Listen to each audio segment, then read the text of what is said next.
handicapper that literally watches the show and then uses all of our stuff to do his show will probably sit up there and be like, yeah, the Jaguars are alley oop. This is the lock of the year, and put your rent, your mortgage, all that stuff on the Jaguars to beat the Bengals.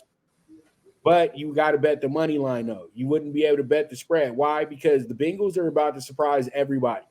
They still got Jamar Chase. They still got Boyd. They still got T. Higgins. They still got Joe Mixon.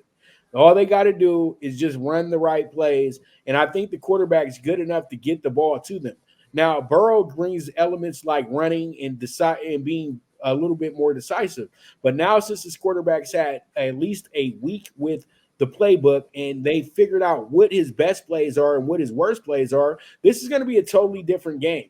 And you know what? Once again, you got a Jaguars team that's going to be overlooking the Bengals because they're a little tired themselves and they know that they don't have to play 100% to actually beat the Bengals. But that's not true. The Bengals have been built to be a team who compete. They just don't have their leader. As long as their quarterback doesn't mess this thing up, the Bengals got a good chance of making this a game. I'm taking the 8.5 here on Monday Night Football. Actually, it looks like I was taking the Jags, but I'm going to take it looks like I took the Bengals. And so pretty much looks like we taking the Bengals here. But I'm really taking the Jags here. So pretty much sorry for that. And I got to fix Jeff's because Jeff had the Jaguars here as well too. Well, actually he had the Bengals because he's smarter than me. So pretty much Jeff, we'll let Jeff go ahead and talk about his. I'm confusing. So Jeff, go ahead and get into yours. My true number was a 7.5 for the 40.5, now down to 37 to an 8. Listen, the Jags, great bounce back last week. Come back home. Jake Browning, obviously not Mr. Joe Burrow. A Cincinnati team that has left the building, a Cincinnati team that will not be in this year's playoffs. You can start to see the writing on the wall here. But what I did is I got cute and coy, of course, as I bought the hook. I took the Bengals to +9. That means that they're going to have to get to 17 points or better, Pops. I don't know if they can do it. Jaguars defense, pretty damn good. Going to have to win the turnover battle. Going to have a big dose of Joe Mixon. Going to need something from Jamar Chase. I doubt there's another guy cashing checks, T. Higgins. I don't know if he's playing. I could give a rat's ass at this point. Good luck trying to get your new contract next year too, kid.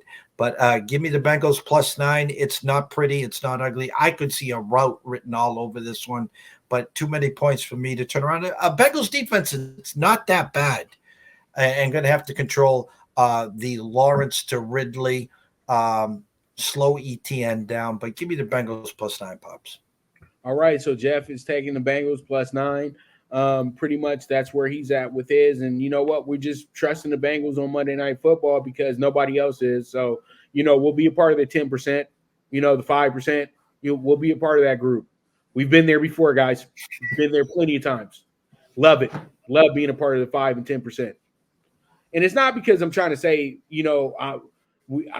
I'm magical. We're magical or anything. It's just that we understand how the numbers work, and and that's why the guy from the MGM says every night it would be really nice if the Chargers won for the book. It would be really nice if the Bears won for the book, and because they know that at the end of the day that this is an over bet, and there's some things that you don't know what's going on in this game that they know what's going on in this game.